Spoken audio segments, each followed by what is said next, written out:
जी student, तो आज का हमारा टॉपिक है डेटाबेसेस। अभी हम जो कोर्स स्टडी कर रहे हैं क्लाउड प्रैक्टिशनर, इसके अंदर डेटाबेसेस के सारे टॉपिक्स जो भी उसकी चीज़ें थे हमने कवर कर लिया था उसको। उसका एक पूरा मॉड्यूल था जिसको हमने स्टडी किया था, जिसके अंदर हमने सारी डेटाबेसेस पढ़ी थी। लेकिन यहाँ पे जो ना एक तरह का आपकी रिवीजन भी हो जाएगी, हम ओवरव्यू करेंगे सिर्फ चीज़ों का, ठीक है। वही चीज़ें पढ़ेंगे जो हमने पहले डिस्कस की हुई हैं। तो इसको ओवरव्यू कर लेते हैं जल्दी से।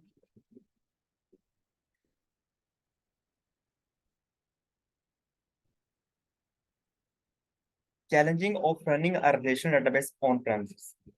यहाँ पे आपको वो कंसेप्ट दोबारा रिवाइज करवाने की कोशिश की जा रही है कि जहाँ पे आप डिफरेंशिएट करते थे एक मैनेज और अनमैनेज डेटाबेस के दरमियान, ठीक है। तो आपको पता है कि जब हम ऑन प्रेमिसेस के ऊपर कोई डेटाबेस रन करवाते हैं, कोई रिलेशनल या नॉन रिलेशनल, तो वहाँ पे सारी ही रिस्पॉन्सिबिलिटी यूजर कस्टमर की होती है, जो उसको होस्ट कर रहा है, ठीक है, कंपनी की होती है। तो उन्होंने सारा कुछ करना होता है, उसको इंस्टॉल करना होता है, सॉफ्टवेयर बाय करने होते हैं, जो हार्डवेयर है उसको बाय करना होता है, फिर उसका बैकअप पैचेस, हाई अवेलेबिलिटी, वो सारा कुछ उन्हें खुद करना होता है, ठीक है। तो वो उसको हम बोलते हैं अनमैनेज डेटाबेस, जिसको जो है ना वो हम खुद मैनेज कर रहे हैं, कोई और हमारे लिए मैनेज नहीं कर रहा। तो वो हमारे लिए होती है अनमैनेज डेटाबेस। लेकिन अगर यही काम हम AWS के ऊपर कर रहे हैं, तो AWS के अंदर जो हमें डेटाबेस मिलती हैं वो हमें प्री प्रीपेड मिलती हैं, या वो मैनेज सर्विस मिलती है हमें। अगर हम AWS के ऊपर कोई डेटाबेस सर्विस यूज कर रहे हैं तो वहाँ पे हमें वो हम as a platform as service use करेंगे, वहाँ पे हमारी रिस्पॉन्सिबिलिटी बहुत कम होगी। उसको कौन मैनेज कर रहा होगा? AWS वाले मैनेज कर रहे होंगे उसको। पर्पस बिल्ड आपके पर्पस के लिए चाहिए, आप उसको यूज कर सकते हैं। Performance at scale, fully managed होती है, build for business critical workload. तो क्लाउड के ऊपर आपको इन चीज़ों का यूज करने के लिए आपको काफी बेनिफिट मिल जाता है, ठीक है। तो यहाँ पे ऑब्वियसली अगर क्लाउड के ऊपर कोई डेटाबेस यूज कर रहे हैं, क्लाउड की सर्विस यूज कर रहे हैं, हमने काफी पढ़ी थी, RDS होता है, डायनामो DB होता है। तो अगर वो यूज करें तो आपकी कोई रिस्पॉन्सिबिलिटी नहीं होती, फुली मैनेज होती है। उसकी स्केलिंग करना, उसको पैचेस लगाना, अपडेट करना, वो सारा कुछ हमने लैब में भी किया था। वो कौन करता है? AWS लोग खुद करते हैं ऐसे। अगर आपने कोई डेटाबेस सर्विस यूज करनी है क्लाउड के अंदर, आपको कैसे पता चलेगा मैंने कौन सी डेटाबेस सर्विस यूज करनी है? तो डिफरेंट फैक्टर्स होते हैं जिनको हम कंसिडर करते हैं वाइल चूजिंग का डेटाबेस। तो यहाँ पे वो सारी चीजें लिखी हुई हैं। स्ट्रक्चर, हमारा स्कीमा किस तरह का, डाटा का स्ट्रक्चर किस तरह का है, हमें रिलेशनल चाहिए या नॉन रिलेशन डेटाबेस चाहिए, वो हम डिसाइड करते हैं। साइज, डाटा का साइज क्या है, उस हिसाब से। अगर साइज कम है तो RDS यूज करेंगे, अगर ज्यादा है तो अरोरा, अगर बहुत ज्यादा है तो फिर जो डाटा वेयर हाउस होते हैं रेडशिफ्ट, उसको यूज करेंगे। तो डाटा का साइज भी मैटर करता है यहाँ पे।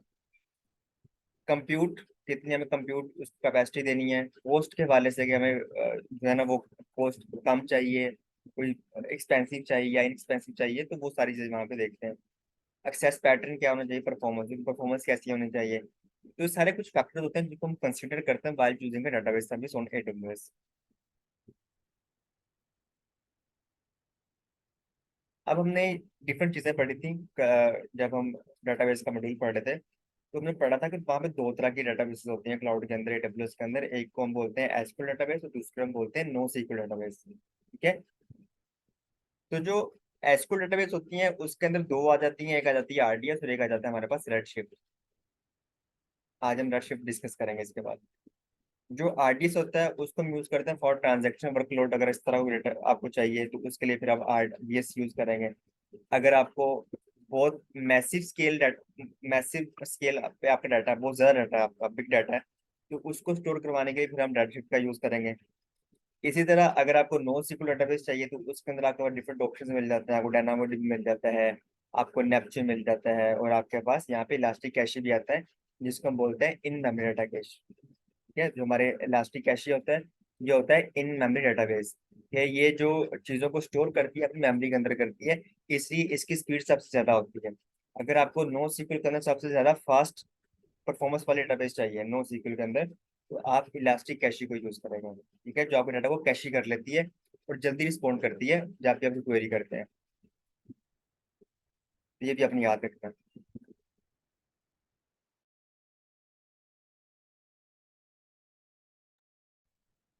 तो यहाँ पे डिफरेंट चीजें लिखी गई हैं, आपने इसको सिर्फ रीड कर लेना। सारी चीजें रिपीट हो रही हैं, तो आपने सिर्फ इसको रीड कर लेना, ठीक है। जिस तरह यहाँ पे देख लें, RDS को हमने डिस्कस कर लिया था। जो रेड शिफ्ट है इसको हम नेक्स्ट लेक्चर में डिस्कस करेंगे। जो डायनामोडीबी जो होता है ये क्या होता है? Offers database solution for transaction workload, it's for document key value, store model and transaction workload. अगर कोई ट्रांजैक्शन वर्कलोड है उसके लिए डायनामोडीबी यूज कर सकते हैं नो सीक्वल के अंदर। अगर आपको की वैल्यू डेटाबेस चाहिए, ठीक है, की वैल्यू पता ना क्या होता है, हमने इसकी लैब भी की थी डायनामोडीबी की। एक की वैल्यू जहाँ पे हमें की स्पेसिफाई करते हैं, एक प्राइमरी की सेकेंडरी की स्पेसिफाई करते हैं। अगर आपको वो डेटाबेस चाहिए तो उसके लिए भी आप डायनामोडीबी का यूज कर सकते हैं। फिर हमारे पास आती है एक नेपच्यून डेटाबेस आती है नो सीक्वल के अंदर। इसका काम क्या होता है? Provide database solutions for data analytics applications. अगर आपको कोई कोई एनालिटिक्स चाहिए आपको, ठीक है, जहाँ पे आपने चीजों को एनालाइज करना है, तो उसके लिए आप नेपच्यून डेटाबेस को यूज कर सकते हैं। जहाँ पे आपको ग्राफिकल डेटाबेस चाहिए तो इसको हम ग्राफिकल डेटाबेस भी बोलते हैं। It is graph database service that support applications that manipulates high priority data set. तो अगर आपको एग्जाम के अंदर इस तरह क्वेश्चन आ जाए कि हमने चीजों को विजुलाइज करना है, या हमें वहाँ पे जो है ना वो ग्राफिकल डेटाबेस चाहिए, तो उसके लिए कौन सा डेटाबेस यूज करें क्लाउड के अंदर? तो उसके लिए आपने ऑब्वियसली नेपच्यून को ही यूज करना है, ठीक है। तो एग्जाम पॉइंट ऑफ व्यू से आपने इसको याद रखना है। फिर इलास्टिक कैशी भी आता है। इलास्टिक कैशी हमारे पास क्या होता है? जो रेडिस और मैम कैशी इंजन इनको सपोर्ट करती है, इसको हम बोलते हैं इलास्टिक कैशी। इलास्टिक कैशी जितने डेटाबेस होती है ना हमारे पास, रिलेशनल नॉन रिलेशनल, ये डाटा को स्टोर करती है अपने स्टोरेज के अंदर। लेकिन जो इलास्टिक कैशी होती है ना, इसकी ये खसूसियात होती है, ये इसकी इसका फंक्शन होता है कि ये डाटा को स्टोर करती है अपनी मेमोरी के अंदर, ठीक है, अपनी रैम के अंदर उसको स्टोर कर लेती है, जहाँ पे यूजर को जल्दी परफॉर्मेंस मिलती है, रीड राइट ऑपरेशन जहाँ पे जल्दी होते हैं। तो इसकी परफॉर्मेंस, इसकी स्पीड ज्यादा होती है अगर इसको कंपेयर करें बाकी डेटाबेस से, इलास्टिक कैशी से, क्योंकि चीजों को कैशी कर लेती है। जिस तरह क्लाउड फ्रंट कैशी करता है और डाटा को फास्ट डिलीवर करता है यूजर तक, इसी तरह ये भी डाटा को कैशी कर लेती है अपने रैम के अंदर, और उसको बाद में जल्दी डिलीवर करती है अपने यूजर तक, इसलिए जल्दी रिस्पॉन्ड करते हो। इसकी स्पीड सबसे ज्यादा होती है अमेजोन इलास्टिक कैशी की। तो ये अपने याद रखना है। अगर आपको इलास्टिक कैशी डेटाबेस चाहिए, सबसे ज्यादा स्पीड वाली डेटाबेस चाहिए, तो उसके लिए आपने इलास्टिक कैशी का यूज करना है। उसके बाद आपको एग्जाम में यह भी क्वेश्चन पूछा जा सकता है कि कोई ऐसी डेटाबेस हमें चाहिए जो ओपन सोर्स डेटाबेस को सपोर्ट करती हो, रेडिस को और मैमकैशी इंजन, ठीक है।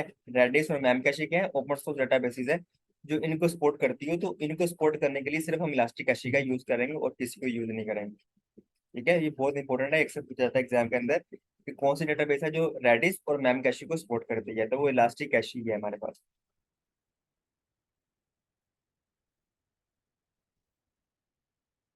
ये डिफरेंस मैंने पहले भी पढ़ा था कि एसक्यूएल के अंदर और NoSQL के अंदर क्या डिफरेंस होता है। तो एसक्यूएल के अंदर हम स्टोर करते हैं रोज एंड कॉलम के अंदर, लेकिन NoSQL के अंदर हमारे पास ग्राफ डेटाबेस भी होती है, डॉक्यूमेंट डेटाबेस भी होती है, की वैल्यू डेटाबेस भी होती है, ठीक है।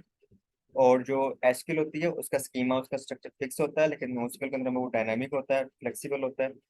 और यहाँ पे हम एसक्यूएल क्वेरी का यूज करते हैं, और यहाँ पे हम डिफरेंट चीजों का कीज का यूज करते हैं। एसक्यूएल के अंदर जो स्केलिंग होती है वर्टिकल होती है, लेकिन जो NoSQL होती है उसका जो स्केलिंग होती है हॉरिजॉन्टल होती है, ठीक है। ये भी अपने याद रखना है। तो एग्जाम के अंदर आपको ये भी पूछा जा सकता है कि हमें कोई ऐसी डेटाबेस चाहिए जहाँ पे हमें वर्टिकल स्केलिंग का ऑप्शन मिले, या कोई ऐसी डेटाबेस जहाँ पे हमें हॉरिजॉन्टल स्केलिंग का ऑप्शन मिले। तो आपने इस जो है ना साइंस में भी इसको याद रखना है कि आपसे इस तरह भी एग्जाम क्वेश्चन पूछा जा सकता है।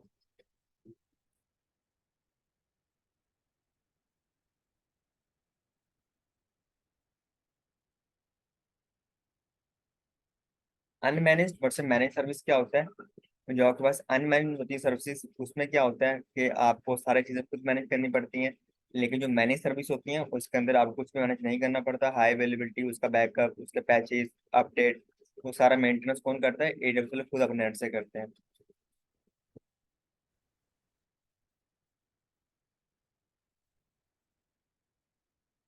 ठीक है। यहाँ पे देखें जो मैनेज सर्विस है, तो वहाँ पे आपकी रिस्पॉन्सिबिलिटी क्या होगी? You manage. हम सिर्फ एप्लीकेशन को मैनेज करेंगे जो हमारी वहाँ पे चल रही है डेटाबेस के ऊपर, ठीक है। और AWS वाले क्या मैनेज करेंगे? वहाँ पे scaling, power rack, ranking, stacking, server maintenance, scaling, high availability, database backups, installation, patches, वो सारा खुद कौन कौन मैनेज करेगा? AWS को खुद मैनेज करेंगे। तो इसको हम बोलते हैं मैनेज सर्विस। तो ये हमारी होती है मैनेज सर्विस, जहाँ पे हम खुद कुछ भी हम खुद मैनेज नहीं कर रहे होते हैं, ठीक है। और ये हमने पहले भी डायग्राम पढ़ी थी जहाँ पे हमने पढ़ा था कि अगर हम उसको सारे काम कर रहे हैं, यहाँ पे देखें, अगर हम ऑन प्रेमिसेस को कोई डेटाबेस चला रहे हैं फिजिकली, तो ये सारे काम खुद करने पड़ेंगे। लेकिन अगर हम कोई डेटाबेस इंस्टॉल कर रहे हैं EC2 के ऊपर, ठीक है, हम AWS की डेटाबेस सर्विस यूज नहीं कर रहे हैं, हम सिर्फ EC2 बना रहे हैं, उसके ऊपर अपना कोई डेटाबेस इंस्टॉल कर रहे हैं, तो वहाँ पे कुछ काम हमें खुद करने पड़ेंगे, ठीक है। लेकिन अगर आपको फुली मैनेज डेटाबेस चाहिए, फुली मैनेज, तो आप फिर कोई ना कोई सर्विस यूज कर सकते हैं, अरोरा, डायनामोडीबी, RDS। तो वहाँ पे आपको कुछ भी मैनेज नहीं करना पड़ेगा। High availability, scanning, patches, operating system patches, installation, तो वो सारे काम कौन करेगा? AWS खुद करेंगे।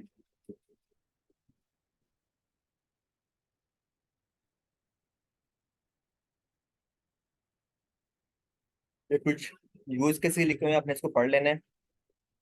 अगर आपको कस्टमर रिलेशनशिप मैनेजमेंट इस तरह की, या ट्रांजेक्शन वर्कलोड है आपका, उसके लिए डेटाबेस चाहिए, तो उसके लिए हम RDS या अरोरा यूज करेंगे।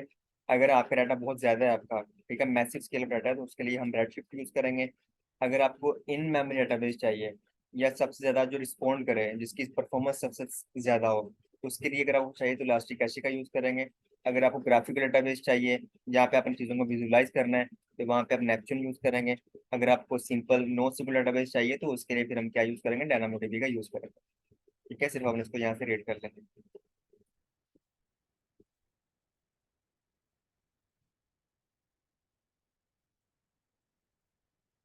जी भाई, क्लियर है यहाँ तक? चले जी। अरोरा हम दोबारा पढ़ रहे हैं। इसको बहुत डिटेल में हमने पढ़ा था, लेकिन क्योंकि दोबारा आ रहा है हमारे कोर्स के अंदर, तो इसको रिवाइज कर लेते हैं दोबारा से, ठीक है। अरोरा आपको पता है क्या होती है? एक फुली मैनेज्ड रिलेशन डेटाबेस होती है, ठीक है। हमने पढ़ा था कि दो डेटाबेस होती हैं, एक आपके पास होता है RDS होता है और एक होता है अरोरा, ठीक है। जो RDS होता है, अच्छा, अब बाबर मुझे बताना है। जो RDS डेटाबेस होती है, आपको याद है कितने डेटाबेस इंजन को सपोर्ट करती है RDS? RDS कितने डेटाबेस इंजन को सपोर्ट करती है?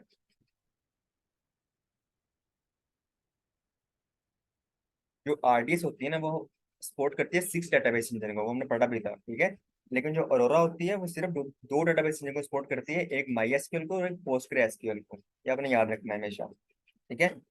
MySQL, PostgreSQL ये हमें RDS के अंदर भी मिलते हैं, लेकिन क्योंकि अरोरा के अंदर इनकी स्पीड ज्यादा होती है, ये 15 टाइम फास्टर होता है देन RDS, इसलिए अगर आपको हाई परफॉर्मेंस डेटाबेस चाहिए एसक्यूएल के अंदर, तो इस फिर हम क्या यूज करेंगे? अरोरा यूज करेंगे। तो ये कुछ छोटी छोटी बातें हमें याद रखनी है एग्जाम पॉइंट ऑफ व्यू से। और उसके बाद डिफरेंस इसके अंदर ये होता है कि जो RDS होता है, उसके अंदर हमें 5 रीड रेप्लिका मिलते हैं, लेकिन अरोरा के अंदर हमें ज्यादा रीड रेप्लिका मिलते हैं, 10 या 15 मिलते हैं इसके अंदर, ठीक है। मैंने आपको दिखाया भी था। अगर आपने ये चीज दोबारा देखनी है, तो जो अरोरा वाला लेक्चर है रिसेंटली, इसी प्लेलिस्ट के अंदर वहां पे जाके देख लें। यहाँ पे दोबारा लिखी हुई है, देखें। Aurora is relational database that is build for the cloud. Aurora is up to 5 time faster. ठीक है, जो अरोरा होती है, ये सॉरी 15 नहीं होती, ये 5 टाइम फास्टर होती है। Aurora is up to 5 time faster than MySQL database. My मतलब, उसका कहने का ये मतलब है कि जो अरोरा होती है 5 टाइम फास्टर होती है देन RDS है। It is distributed and fault tolerant service. It is also self-healing storage system and automatically scales when needed. क्योंकि मैनेज सर्विस है, इसलिए इसकी स्केलिंग, ऑटो, सारा कुछ ये खुद ही मैनेज होगा, आपको कुछ नहीं मैनेज करना पड़ेगा। Database engines are customized to take advantage of fast distributed storage. Aurora is made up of cluster. अगर आपको क्लस्टर डेटाबेस चाहिए, कोई ऐसी डेटाबेस जहाँ पे क्लस्टर की सूरत में चीजें काम करें, तो वहां पे आप अरोरा को यूज करेंगे, ठीक है। तो अरोरा को हम क्लस्टर डेटाबेस भी कहते हैं, जिस तरह नेपच्यून को हम कहते हैं, नेपच्यून हमारी होती है ग्राफिक डेटाबेस होती है, इसी तरह अरोरा हमारे पास क्लस्टर डेटाबेस होती है, यहाँ पे चीजें क्लस्टर के सूरत में काम करती हैं। तो इसकी उन्होंने लैब भी की थी, तो वो भी आप जाके देख सकते हैं। की फीचर्स क्या होते हैं? वही होते हैं जो बाकियों के अंदर होते हैं, सिंपल एंड कंपैटिबल होती है। किसके साथ कंपैटिबल होती है? माई एसक्यूएल और पोस्ट एसक्यूएल के साथ। पे एज यू गो बेसिस पहले दिन से पढ़ते आ रहे हैं। मैनेज सर्विस होती है, और मैनेज का क्या मतलब होता है वो को पता है, ठीक है। नेक्स्ट चलते हैं। अरोरा के अंदर आपको हाई अवेलेबिलिटी भी मिलती है। अच्छा, अरोरा के अंदर और आपके पास जो है ना, ठीक है, अरोरा के अंदर चीजें जो है ना, वो काम करती हैं, किसकी किसकी तरह काम करती हैं अरोरा के अंदर? आपके हाई अवेलेबिलिटी आपको मिलती है अरोरा के अंदर। RDS के अंदर भी आपको हाई अवेलेबिलिटी मिलती है, लेकिन अरोरा के अंदर आपको हाई अवेलेबिलिटी ज्यादा मिलती है, ठीक है। तो यहाँ पे देखें, यहाँ पे जब हमने लैब की थी लोरा की, तो वहाँ पे हमने देखा था कि वहाँ पे हमें दो ऑप्शन मिलते हैं कि अगर आप हाई अवेलेबिलिटी के साथ जाना चाहते हैं या high availability without high availability जाना चाहते हैं। अगर आप वहाँ पे विदाउट हाई अवेलेबिलिटी यूज करेंगे तो फिर भी आपके दो ही इंस्टेंस बनेंगे।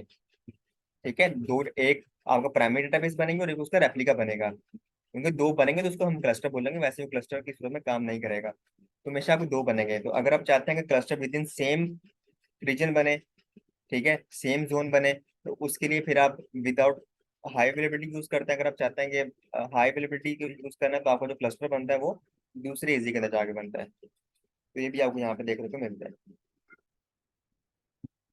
यहाँ पे लिखा भी हुआ है, एग्जाम पॉइंट ऑफ व्यू से बहुत इंपॉर्टेंट है। Up to 15 read replica. जो आरडीएस होती है वो हमें 5 रीड रेप्लिका प्रोवाइड करवाती है। ठीक है, जो आरडीएस होती है वो हमें 5 रीड रेप्लिका प्रोवाइड करवाती है। लेकिन जो अरोरा होती है इसमें हम 15 बना सकते हैं, अप टू 15। ठीक है, तो ये सॉफ्ट लिमिट है, तो इसको इंक्रीज करना चाहते हैं तो इंक्रीज हो सकता है। तो अप टू 15 जो है ना, हम यहाँ पे रीड रेप्लिका बना सकते हैं। और हमने ये भी डिस्कस किया था कि आरडीएस तो हमें 5 रीड रेप्लिका प्रोवाइड करवाती है। तो आरडीएस के अंदर जो 6 डेटाबेस इंजन है वो सारे प्रोवाइड नहीं करवाते, सिर्फ 4 डेटाबेस इंजन हमें प्रोवाइड करवाते हैं, दो नहीं करवाते हैं। तो ये भी आपने याद रखना है।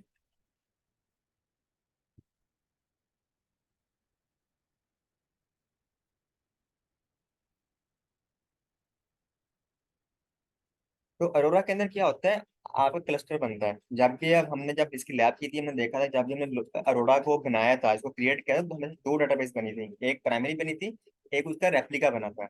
ठीक है, तो वो मिलके क्लस्टर के रूप में काम करते हैं, इसलिए इसको हम बोलते हैं अरोरा क्लस्टर के रूप में काम करता है। अरोरा हमारे पास एक क्लस्टर डेटाबेस है।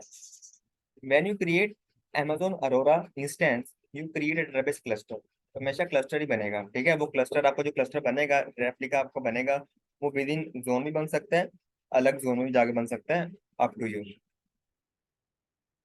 तो क्लस्टर क्या होता है, cluster consist of one or more database instance and cluster volume that manage data for those database instance. Obviously दो डेटाबेस बनेगी तो मिलकर क्या बना देगा, क्लस्टर बन जाएगा, सिंपल। क्लस्टर वॉल्यूम क्या होता है, कैसा वॉल्यूम होता है, जो प्राइमरी डेटाबेस और उसका जो रेप्लिका बना होता है उन दोनों के दरम्यान में शेड हो रहा होता है। ठीक है, वो दोनों उनको मिलकर यूज कर रहे होते हैं, तो वो उसको हम बोलते हैं cluster volume. A cluster volume is a virtual database storage volume that spans multiple availability zone। तो जो वॉल्यूम होता है वो मल्टीपल अवेलेबिलिटी जोन में स्पैन भी कर सकता है। हो सकता है आपका जो प्राइमरी डीबी इंस्टेंस है वो अवेलेबिलिटी जोन नंबर ए में बना हो, रेप्लिका उसका अलग बना हो, तो जो क्लस्टर है वो भी फिर उसी तरह जहां पे भी उसका बना होगा, रेप्लिका बना होगा, उसमें स्पैन कर जाएगा। Each availability zone has a copy of DB cluster data, and Aurora DB cluster is made up of two types of DB instances। कौन कौन से हैं, एक प्राइमरी और एक उसका रेप्लिका।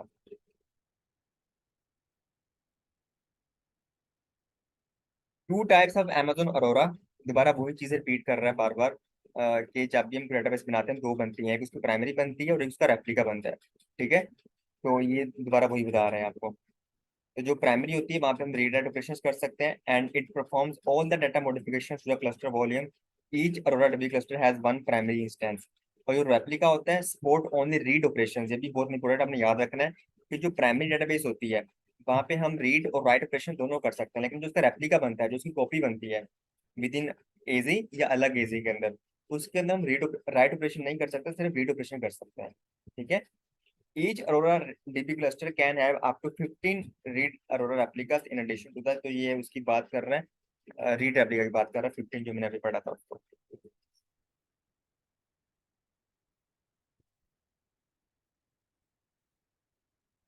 तो ये आपके पास एक तरह का आर्किटेक्चर है, डायग्राम है, यहाँ पे आप देख लें।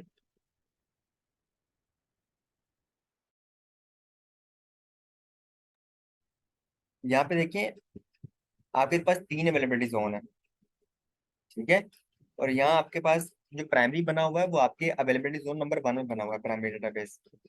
लेकिन उसके जो रेप्लिका बने हुए हैं, ठीक है, दो बने हुए हैं। कितने बना सकते हैं हम, 15 बना सकते हैं, लेकिन यहाँ पे सिर्फ दो बने हुए हैं। तो यहाँ पे जो दूसरा बना हुआ है वो एक जोन 2 में बना है, एक जोन 3 में बना है। ये दोनों सेम जोन में भी बनाए बनाए जा सकते हैं, अलग में भी बनाए जा सकते हैं, ऐसा कोई इशू नहीं है। ठीक है, और यहाँ पे देखें, जो तीनों को हम यूज कर रहे हैं, और यहाँ पे उनकी एक क्लस्टर वॉल्यूम है, ये वॉल्यूम देखिए आपको नजर आ रहा है, जो तीनों अवेलेबिलिटी जोन में स्पैन कर रहा है। और तीनों जो हमारे पास जो है वो डेटाबेसेस हैं, वो एक ही वॉल्यूम को यूज कर रहे हैं। तो यहाँ पे आप एक और चीज देख सकते हैं कि जो प्राइमरी डेटाबेस है वहाँ पे रीड और राइट ऑपरेशन दोनों हो रहे हैं, लेकिन जो रीड रेप्लिका है उसके जो रेप्लिका बन रहे हैं उसके अंदर फिर सिर्फ रीड ऑपरेशन हो रहा है, राइट ऑपरेशन नहीं हो रहा है। ठीक है, तो ये चीजें पढ़ने से आएंगी, इनको स्टडी करने से आपने इसको पढ़ना है अच्छे से, ये भूल जाती हैं चीजें, क्योंकि इसमें छोटी छोटी चीजें जो हमसे पूछी जाती है एग्जाम के अंदर, कि रीड रेप्लिका कितने बनते हैं, सॉफ्ट लिमिट होती है, हार्ड लिमिट होती है, विद इन अवेलेबिलिटी में बनाए जा सकते हैं या अलग में बनाए जा सकते हैं, तो छोटी छोटी चीजें होती हैं जो स्किप हो जाती हैं सम टाइम माइंड से। तो इसकी आपने प्रैक्टिस करनी है, ज्यादा ज्यादा पढ़ना है इसको आपने। यही क्वेश्चन आपसे पूछे जाते हैं एग्जाम के अंदर, और कोई आपसे जो ना वो आउट ऑफ कोर्स नहीं पूछा जाएगा एग्जाम पर।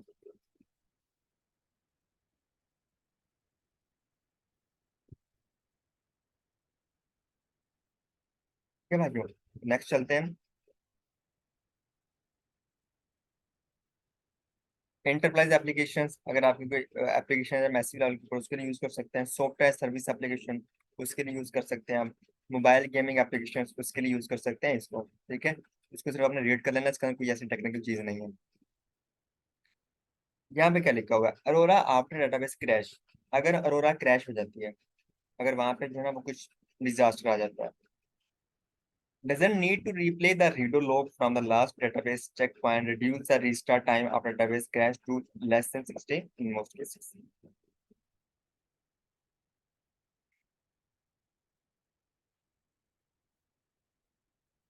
तो यहाँ पे क्या होता है, this technique reduce the restart time after database crash to less than 60 in the most cases. तो यहाँ पे आपकी, क्योंकि हम बनाते हैं जो हमारी अरोरा है, अरोरा में डेटाबेस है, उसके अंदर क्या होता है, इसको हम बोलते हैं, ये हमारे पास क्लस्टर डेटाबेस है। तो जब भी डेटाबेस बनेगी तो उसकी कॉपी भी बन जाएगी, तो जब भी कोई एक जगह से डाटा को हम एक्सेस नहीं कर पा रहे, तो उसको दूसरी जगह से हम एक्सेस कर पाएंगे। ठीक है, तो हमने भी डायग्राम देखी थी, उसमें जो रेप्लिका बना होता है वो दूसरे अवेलेबिलिटी जोन में बना होता है, वहां से जाकर उसको एक्सेस कर सकते हैं। तो यहाँ पे इसलिए आपको हाई अवेलेबिलिटी मिलती है, आपको स्केलेबिलिटी मिलती है, रिलायबिलिटी मिलती है, कि अगर आपका कोई डेटाबेस क्रैश हो जाती है, अगर यहाँ पे आपको अनएक्सेसिबल हो जाती है, उसको बाद में भी आप एक्सेस कर सकते हैं दूसरे एरिया के अंदर जाके। ठीक है भाइयों, तो ये था हमारा एक ओवरव्यू डेटाबेस का, कि हमारे पास डेटाबेस किस तरह की होती है, क्या डिफरेंस होता है, और डेटाबेस हमारे पास क्या होती है।